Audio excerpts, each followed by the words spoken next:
pinakamalalaking kumpanya sa Rusya ay bumabagsak sa harap ng ating mga mata. At hindi magawa ni Putin ang kahit ano para pigilan ito. Ang higanteng kumpanya ng enerhiya ng Rusya na Rosneft ay dating pinakamalaking kumpanya sa Rusya. Ngayon, iniulat nito ang 70% pagbagsak ng kita sa unang 9 na buwan ng 2025. Tandaan, ang kumpanyang ito ay pag-aari ng Estado at direktang nagpopondo sa makinarya ng digmaan ni Putin. At ngayon mukhang hindi ito makakaligtas sa espesyal na operasyong militar na sinimulan niya. Lalong lumalala ang sitwasyon dahil maraming langis ng Russia ang naipit sa dagat. Walang gustong bumili dahil sa parusa. Dahil dito, nabawasan ng kalahati ang kita mula sa langis ng Russia nitong nakaraang buwan. Kaya ano ang solusyon ni Putin sa lahat ng ito? Pinaigting niya ang control sa internet ng Russia. Parang estilo ng diktador. Huwag ayusin ang problema. Siguraduhin mo lang na hindi malaman ng mga tao ang tungkol sa problema. Bawal na ang VPNs at nagkaroon ng malawakang internet outage sa mga lungsod gaya ng St. Petersburg. Bumagsak ang ekonomiya dahil sa digmaan. At si Putin ay umaasa sa digital na katahimikan para itago ang sakit. Sa kasamaang palad, mukhang hindi kayang patahimikin ni Putin ang lahat. Pakinggan natin ang opinyon ng mga tao kay Munting Vladimir. Ito ang gago na umakyat sa kapangyarihan, ito ang baliw na naluklok sa trono sa pamamagitan ng dugo. Nang siya ay maupo sa pwesto, lumulubog ang submarino. Kursk, inalok siya ng mga dayuhan na hayaan mong tulungan ka naming iahon ito. Kumakatok at humihingi ng tulong ang mga tao pero hindi siya kumilos. Hindi ako makanguya. Putang ina, nakamit ang kapangyarihan sa dugo. Paumanhin, tigilan mo na. Hindi ko alam, Lord. Kung paano mo tinitiis ang lahat ng ito, Lord. Nagpapatuloy pa siya, tunay siyang baliw at natutuwa sa ideya ng pagdanak ng dugo. Tuwang-tuwa siya doon. Para sa kanya, ewan ko, siya ang nagtutulak ng lahat ng ito. Paano ito posible? Nasaan ang mga Ruso? Paano ito posible? Saan sila nakatingin? Huwag rin nating kalimutan ang mga pambobomba ng Federal Security Service na pinlano ni Putin para palakasin ang kalupitan ng mga Ruso sa Chechnya. Pero ngayon, mukhang bumabalik kay Putin ang kanyang pagkauhaw sa dugo. Ang pinakamalaking kumpanya ng Russia, Rosneft, ay nagulat lang ng 70% na pagbagsak ng kita para sa unang kalahati ng taong ito. Ang unang 9 na buwan, mula Enero hanggang Setyembre 2025 ayon sa Chief Executive Officer na sinisiguradong malayo siya sa mga bintana sa Moscow. Ang pagbagsak ng kita na ito ay dahil sa mababang presyo ng langis ng Russia na patuloy pang tumataas. Diskwento na inaalok ni Putin sa bawat bansa. At syempre, mga parusang ipinataw ng kanluran laban sa mga tangke ng Russia. Kaya pati ang Shadow Fleet ni Putin. Hindi naging maganda ang simula ng taon para sa Rosneft.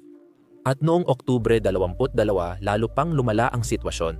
Inanunsyo ng Estados Unidos ang parusa laban sa dalawang pinakamalaking kumpanya ng langis ng Russia, Rosneft at Lukoil. Epektibo na ang mga parusa mula Nobyembre 22.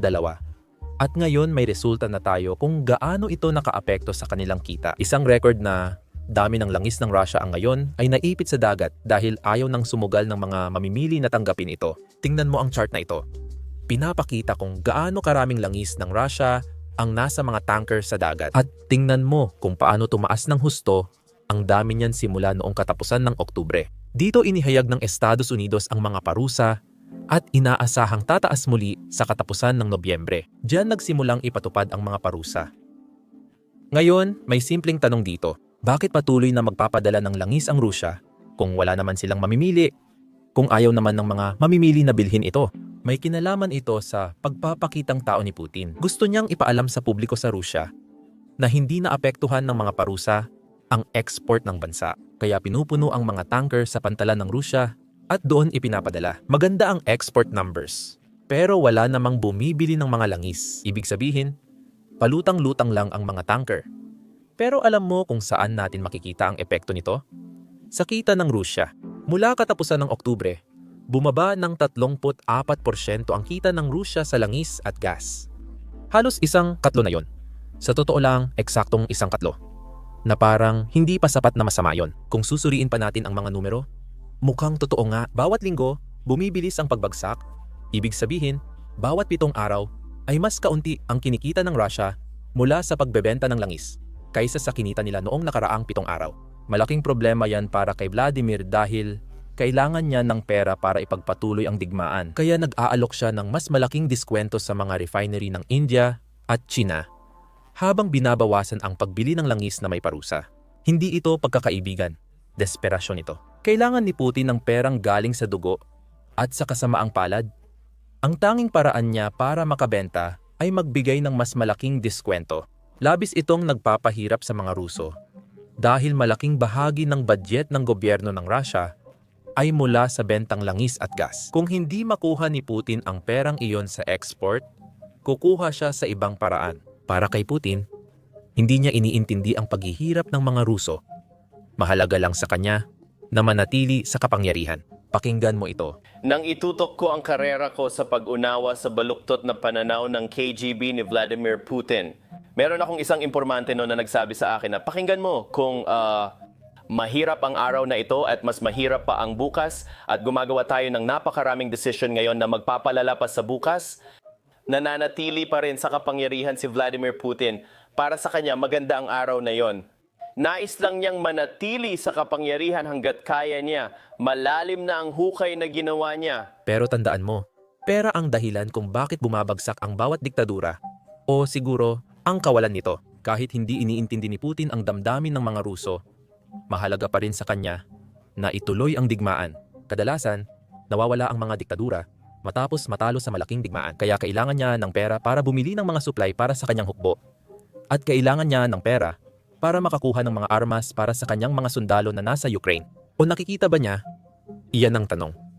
Dahil dito ko sasabihin ang isang bagay na hindi ko inakalang masasabi ko. Si Putin ay nakaisip ng isang napakatalinong solusyon na hindi kayang maunawaan ng kahit sinong tao. Ano ang solusyong iyon? Ibinabalik niya ang Russia sa panahon ng Soviet. Naglabas ang Kremlin ng 14 pahinang gabay para sa mga kumpanyang Ruso sa pag-aayos ng mga kontrata ng palitan ng produkto. Imbes na magbenta ng produkto kapalit ng pera, nahirap silang gawin. Ayon sa gabay na ito na ibinibigay ng Kremlin, tinatawag ito ng mga karaniwang Ruso bilang ang lumang barter system noong panahon ng Soviet. Inuutusan ang mga kumpanya na ipagpalit ang langis sa trigo, sasakyang Chino, materyales sa konstruksyon, o gamit sa bahay. At hulaan mo gumagana ito ayon sa gabay na ito. Mukhang nagkaroon na ng hindi bababa sa, at inuulit ko, hindi bababa sa 8 transaksyon na naging matagumpay gamit ang bagong sistemang ito na naisip ni Putin. Malinaw dito na hindi bababa sa 8. Kaya pwedeng umabot ng 8,000. Pero tiyak na hindi bababa sa 8 matagumpay na transaksyon. Kaya pwede ba tayong maglaan ng sandali at palakpakan natin si Putin para sa inobasyong pang-ekonomiya na naisip niya? Sigurado akong sa susunod na taon ay mananalo siya ng Nobel Prize sa ekonomiya ngayon. Sa kasamaang palad, hindi sapat ang inobasyon.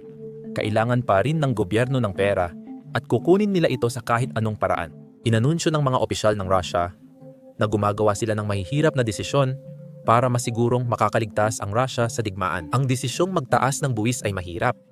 Kaya kapag sinasabi ng mga opisyal na mahirap ito, ang tinutukoy nila ay mahirap ito para sa mga mamamayang Ruso.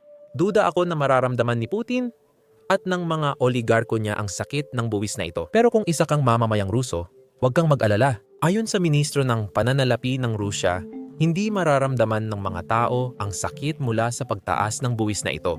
Isa ito sa pinaka-hindi masakit na pagtaas ng buwis sa kasaysayan ng mundo. Hindi ako nagbibiro. Pakinggan mo. Ang value-added tax, sa aking palagay, ang pinaka-hindi masakit na buwis. Syempre kasama ito sa presyo. Pero dahil sa mahigpit na patakaran sa pananalapi, sigurado akong hindi natin mapapansin ang pagbabagong ito sa buwis. Binabago nito ang buwis. Hindi ako magaling magruso, kaya di ko alam ang ibig niyang sabihin. Kapag sinabi niyang hindi mararamdaman ng mga tao ang sakit, ibig ba niyang sabihin na sira na ang bulsa ng mga tao? Wala na silang pera kaya di na nila kailangang mag-alala sa taas ng buwis. Ang 10% o 20% ng zero ay parehong zero. Kaya wala silang dapat alalahanin. Hindi ako naniniwalang pinaniniwalaan ng mga Ruso ang sinusubukang ipalako ni Putin. Sabi nga, huwag mong pakinggan ang sinasabi ng opisyal, kundi ang ginagawa nila. Ibig sabihin, kung talagang naniniwala si Putin na ito ang pinakamagaan na pagtaas ng buwis sa kasaysayan, hindi niya ipapasara ang internet sa Rusya. Nagsimula ang Disyembre sa malaking pagkawala ng internet sa mga pangunahing lungsod ng Rusya gaya ng St. Petersburg. Hindi gumagana ang Telegram at WhatsApp. Tanging mga website lang na pinapahintulutan ni Putin ang naa-access ng tao. Kasama dito ang paborito niyang website ng dyaryo, paborito niyang website ng Kremlin Television, at syempre, lahat ng opisyal na website ng mga ahensya ng gobyerno. At kayo, nagkokomento kayo na hindi malaya ang Russia. Kung hindi ito kalayaan, ewan ko na lang kung ano pa. Hindi lang internet ang pinupuntirya ni Putin. Pati mga VPNs, tinatarget din niya. Parang ito yung paraan na ginagamit ng mga Russian para makakuha ng balita mula sa mga channel tulad namin at iba pang mga news channel na ayaw ipaalam ni Putin sa kanila. Tingnan ninyo ang ulat na ito. Nawawalan ng internet access ang mga Russian dahil sa mas mahigpit na laban sa VPN. Kapag na-detect ng internet provider ang VPN traffic, agad nitong pinuputol ang koneksyon at nawawala ang domain name system setting ng device. Setting ito na kailangan para makakonekta sa internet.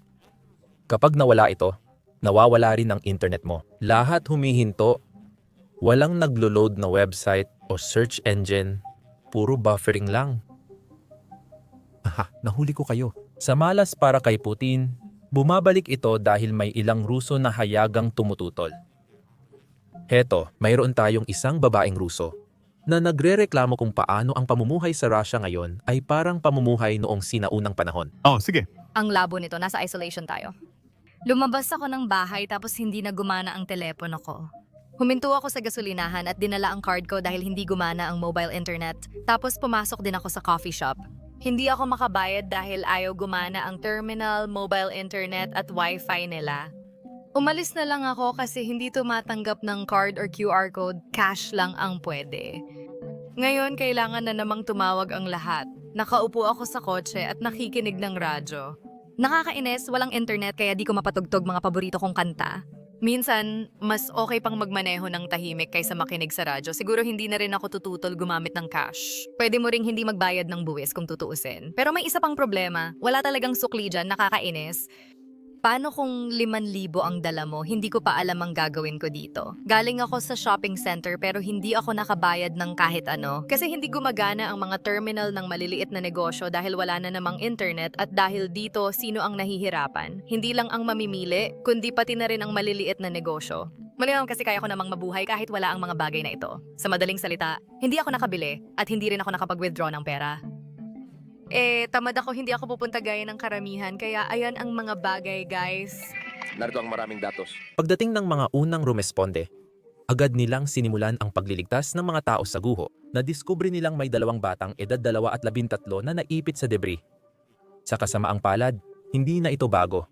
Ilang taon na ring tinatarget ng Rusya ang mga bata. Ngayon, may ilang Ruso na sa Rusya ang nagtatanong kung bakit ginagawa ito ni Putin. Nagtatanong sila kung talaga bang mga kontrabida ang mga Ruso sa digmaang ito. At nangyayari lahat ito sa Kremlin Television. Panoorin mo. Ipinanganak ako sa Donbas at meron kami. Ipinanganak ako sa Donbas. Lumaki kami sa mga kwento ng mga pioneer na bayani at ng Young Guard dahil doon lahat iyon nangyari. Bata pa ako nang ikwento sa akin sina Zina Portnova, Zoya Kosmodemyanskaya at iba pa. Nang ikinuwento sa akin kung paano pinatay ng mga pasista sina Zina Portnova at Zoya Kosmodemyanskaya, labis akong nalungkot. Naalala ko pa rin yon. Sige, okay. Tungkol ito sa di makataong pagtrato sa kabataan kahit sa kabila ng kanilang kabayanihan. Kahit sa kabila ng pagiging bayani nila. Ikinukumpara mo ba ang mga bayani sa mga nagsusunog ng relay cabinets? Makinig ka, noon, tinuring na terorista at saboteur ng mga pasista ang mga tagapanguna at pinatay sila, Alexei Gennadievich. Ikinumpara mo ba talaga ang Estadong Ruso sa pasista? Tama ba ang dinig ko? Ikaw mismo ang nagsabi nito? Ulitin ko tungkol ito sa karanasan ko. Ivan, naawa ako sa kanila. Di ko maintindihan kung bakit may malupit sa mga bata. Hindi ito tama, kahit kailan. At ngayon, ang ating bansa, ang ating tinubuang lupa na pinoprotektahan ng Diyos, ay nagbumungkahi na ikulong habang buhay ang mga batang 14 na taong gulang. Nakakatakot ang ganitong mga kwento ngayon. Malungkot.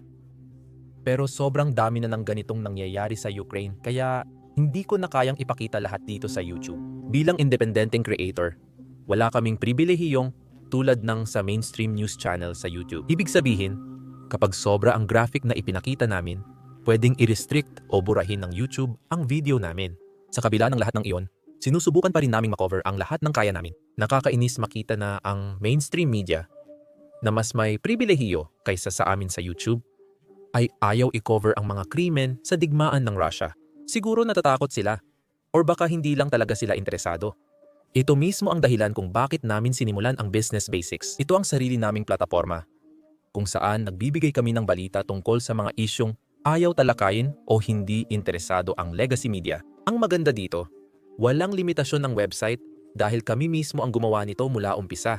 Hindi tulad ng YouTube, hindi namin kailangang isensor ang pagsabog ng drone o pagkawasak ng convoy ng Russia ng mga tagapagtanggol ng Ukraine. Hindi rin namin kailangang mag-censor ng anuman. Ayaw ito ng mga advertiser. Pero wala kaming ads dito. Tumatakbo ang website na ito dahil sa inyong tulong. Kaya kung isa ka sa mga interesado sa ganitong klase ng balita, pakisubukan nyo ang Business Basics sa pamamagitan ng pagpunta sa basicsinsider.com. Pwede mong gamitin ang link sa description or iscan ang QR code sa screen. Kapag nag-sign up ka, maa-access mo ang mga content na hindi namin pwedeng i-post sa YouTube. Bukod pa dyan, sinusuportahan mo ang aming channel at pagko-cover. Maraming salamat talaga. Ako si Sam at magkikita tayo sa susunod na video.